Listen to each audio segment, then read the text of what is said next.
वर्तमान में बेलगाम में जो घटना हुई, कश्मीर वादियों का स्वर्ग कहा जाने वाला वो हमारा क्षेत्र है।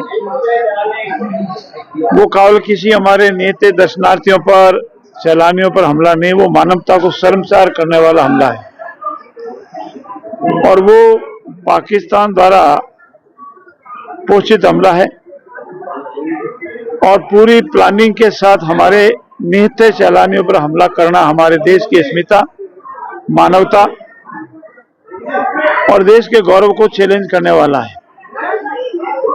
मेरा ये मानना है कि निहत्तों पर हमला करना किसी भी धर्म में, किसी में मजहब में नहीं बताता और इसको भारत सरकार ने बहुत ही गंभीरता से लिया है और यशस्वी प्रधानमंत्री जी का इस वक्तव्य को आप बहुत गंभीरता से लें कि उनको ऐसी सजा मिलेगी कि जिसकी उन्होंने कल्पना भी नहीं की है। सभी सरकारों को, हिंदुस्तान की सभी सरकारों को अलर्ट किया गया है और ऐसे अवांछित तत्व जहां जहां कहीं भी जिन्हीं प्रदेशों में हैं उनको ढूंढा जा रहा है और उनको देश से निकालने का कार्रवाई की जा रही है। भारत सरकार ने सख्त कदम उठाते हुए उनको संदेश दिया है और जो पानी उनको मिल रहा था उसी पे पाकिस्तान टिका हुआ है, चाहे पेयजल के हिसाब से हो, चाहे कृषि के हिसाब से हो। और अगर वो पानी बंद हो जाता है तो पाकिस्तान के जीना ही मुश्किल हो जाएगा। वर्तमान में युद्ध, लड़ाई और तोपों उससे कम होता है, आर्थिक युद्ध होता है पहले।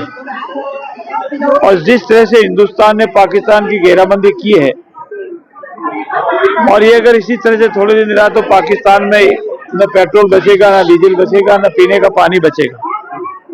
ऐसी स्थिति में मेरा ये मानना है कि संसार के सभी देशों ने इसकी निंदा की है और हिंदुस्तान की आम आवाम भी ऐसे सब मुद्दे पर एक मत है। सभी राजनीतिक दलों ने भी भारत सरकार से निवेदन किया और कहा हम आपके साथ खड़े हैं, उनको सबक सिखाना चाहिए। और मेरा ये मानना कि जहां आज मैं खड़ा हूं और आपसे बात कर रहा हूं वो भी हमारे लिए हिंदुस्तान का बहुत महत्वपूर्ण हिस्सा है। हमारा एकमात्र ब्रह्मा जी का मंदिर है जहां देश और प्रदेश के सभी लोग आते हैं, विदेश से भी लोग आते हैं और यहाँ भी राजस्थान सरकार ने विशेष सतर्कता बरतने का निर्देश अधिकारियों को दिया है। हमारा भी मानना है कि आपको कहीं भी अवांछित गतिविधि लगे, आप हमारे जिला प्रशासन, हमारे पुलिस अधिकारियों को इस संबंध में सूचित करें, वो तुरंत आपसे कार्रवाई करेंगी। पुष्कर हमारे लिए बहुत ही महत्वपूर्ण है। धीरे धीरे पूर्ववर्ती भाजपा सरकार में वसुंधरा जी ने भी इसको, पुष्कर को बहुत मान्यता से लिया, उसका बहुत जीर्णोद्धार हुआ और हम ये मानते हैं कि विश्व प्रदेश तीर्थ स्थल है। यहाँ देश के अलावा विदेश से भी बहुत लोग आते हैं। इसका जो जीर्णोद्धार हो, उसका मान बढ़े और इसकी जो भी महती योजना है उसको हम पूर्ण करने का पूरा प्रयास करेंगे। हमारे यहाँ के आपके क्षेत्रीय विधायक और हमारे मंत्री जी आदरणीय रावत साहब आपके इस 7 दिन लगे हुए हैं। मैं पुनः आज हलीम हाउस का बहुत बड़ा दिन है और यहाँ के तो शास्त्रार्थ भी आप जानने वाले हैं। अनेक वर्षों के उपरांत आज की हलीम हाउस आई और 37 साल बाद में बस ऐसा ही दिन आएगा।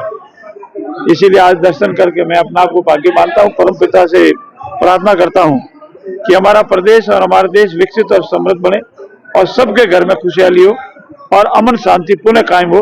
धन्यवाद। सर, राज्य के अंदर, राजस्थान में देश के अंदर सबसे ज्यादा 30,000 पाकिस्तानी है, उनके खिलाफ राज्य सरकार क्या कार्रवाई करेगी? देखिए, जिनको आइडेंटिफाइड किया गया है उनको निकालने की कार्रवाई हो रही है और जो लॉन्ग वीजा लेकर के आए, इसलिए 30,000 में आप उसकी गणना करने पर देखें, जो लॉन्ग वीजा लेके आए जिसमें विशेष रूप से मेरे क्षेत्र जोधपुर के आसपास जो लॉन्ग वीजा लेके आए हैं, जो हिंदू विस्थापित है, जो वहां से प्रताड़ित होकर आए हैं, उनका विस्थापन नहीं होगा। लेकिन जो वीजा जिनके पास शॉर्ट टर्म का है और किसी कैटेगरी का है, एजुकेशन का है, तीर्थ का है, उन सबको आइडेंटिफाई करके वापस निकालने की प्रक्रिया शुरू हो रही है। हर शहर में हमारे जो जिला प्रशासन है, हमारे पुलिस के अधिकारी है, वो इस संबंध में कार्रवाई कर रहे हैं और जो अवांछित है, नियमों के अंदर यहाँ नहीं रह सकते, भारत सरकार की गाइडलाइंस के अनुसार उन सबको निकाल करके डिपोर्ट किया जाएगा। क्या अपील करना चाहते हैं? मैं प्रदेश से, हमारे देश की जनता से अपील करता हूं कि हम सब मिलकर के अमन शांति को कायम रखें, भाईचारा बढ़ावें। सभी धर्म, सभी वर्ग के लोग हमारे हैं, लेकिन ऐसे जो अवांछित तत्व हैं जिन्होंने जानबूझकर, क्योंकि हमारा कश्मीर फल फूल रहा है, पिछले साल तो इस बार 6 लाख दर्शनार्थी, शरणार्थी और टूरिस्ट ज्यादा हैं।